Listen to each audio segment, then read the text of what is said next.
successful entrepreneur who runs a chain of baby apparel stores, a loving husband and father, and fervent humanitarian aid worker. But things weren't always so rosy for Stephen Pok, though. His early business ventures didn't work out. But fortunately, things took a better turn, and today his story is an inspiration to others. His passion for children helped him develop a sustainable business model, and his disaster relief work has taken him to many parts of China, Sri Lanka, Indonesia, and most recently, Haiti. Now, to share with us the secret of his success, his children-centric business model, and the kind of humanitarian relief work he's involved in, we have Stephen Pok with us. Hi, Stephen. Hi, Eugene. You're a successful businessman today, but things weren't always so smooth sailing for you, were they? Yeah, it didn't start off well. You started very young, actually, at the age of 15, 15 an age where most teenagers are, pursuing other interests, pop music and things like that. We wanted more pocket money, I guess, more allowance, and we started to think out of the box how we can bring in more income for myself and my then girlfriend. And so we came out with lots of ideas, and we decided to venture out into then the Pasar Malam, those night markets. And we started different kinds of trades, and simply it was a good time. Where did you get your passion and interest for business from? Well, I guess it started off with observing my uncles and my girlfriend, of course my wife, father, and they are all business people, and I was with them for a period of time, and that kind of influenced me. Okay, well, and I hear your earlier business ventures were not successful. On hindsight, what went wrong? I guess I'm not experienced and have no knowledge on knowing how to run a business, and everything was just feelings and gut feelings. You think that this can work, and you go and try it, and nobody guide me, and we just banging on luck, actually. Okay, so mostly trial and error. Yeah, trial and error. No planning, no market research. No, I suppose at that age you don't think about things like that, right? Yes. But it did help you, because then you have you started ahead of everybody else, I suppose. So you went through your mistakes and learned from them, and that's why you're a successful businessman today. So you started Babyware, which is a baby apparel store chain. How did the idea for Babyware come about?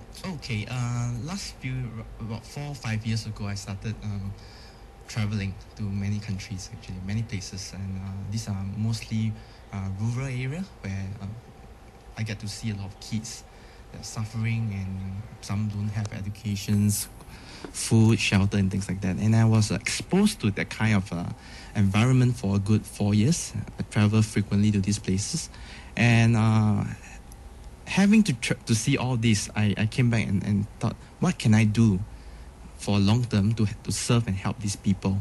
And the idea of wanting to set up a business, number one, to earn some income for myself, I had another vision for that, and that is to be able to fund or subsequently to help these children out there through the income that comes in from the business. And that's how Babyware is set up.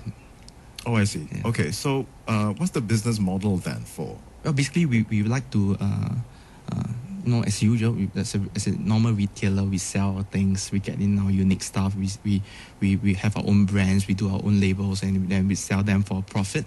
But not the whole profit comes to us. Part of the profit that we hope in future that we can accumulate a good figure to either fund the education part for these children, or to provide a better life for these children out there in these places. Yes. Yeah. So you've traveled to many parts of the world that have been hit by disasters, etc. And you mentioned earlier that inspired your business as well. Yes. What started that that sort of passion to go to these places and help people there?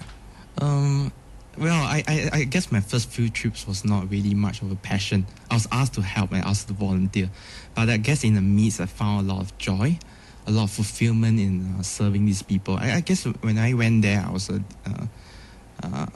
after serving them for a few days or weeks, when you get a smile from them and you realize that their life became better because of your visit. I think that kind of cheered me, encouraged me to wanting to go more for trips subsequently, and that's how it became my passion, became my hobby in a sense.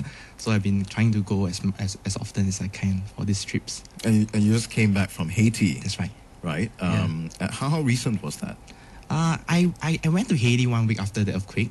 I was there for about 10 days. So I that came was, back. Yeah. That was quite long ago, January. Yeah, right? January. Yeah, but I went back again. Oh, you went back again? Yeah, I went back. see. So I went there twice.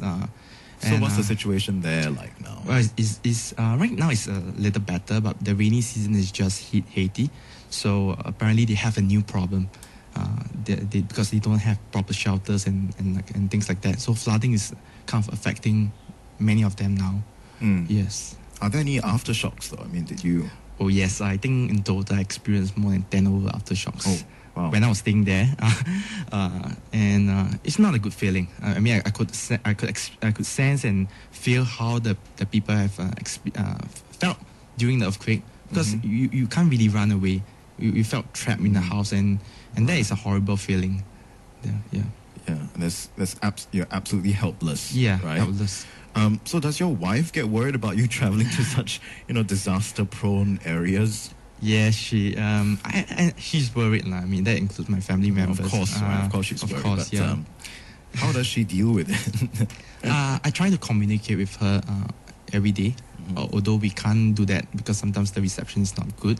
But I try to communicate with her as often as possible, especially when news of aftershocks of earthquake comes to Singapore, and then she'll ring me up and say, is everything okay? So I try to keep communication going throughout my stay there so that she knows that I'm safe and I'm doing well. Yeah.